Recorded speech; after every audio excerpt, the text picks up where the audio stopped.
في كلكعه في الثدي وبتوجع، يبقى كده اكيد مش ورم خبيث.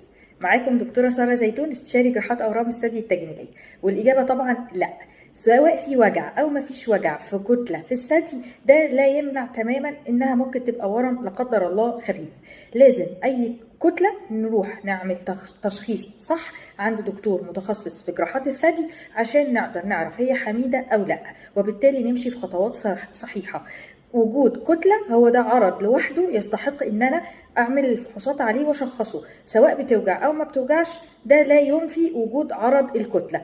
اما الوجع بس من غير اي اعراض تانية معاه، ده بيبقى في الغالب حاجات احتقان هرموني او التغيرات الهرمونيه اللي بتحصل عند اغلب السيدات، وبالتالي ما بيبقاش فيها اغلبها قلق ان شاء الله، وبتبقى متغيره وعلى الناحيتين. لكن وجود كتله سواء بتوجعني او ما بتوجعنيش، ما ينفعش اقول ما دام بتوجع يبقى مطمئنه وما اروحش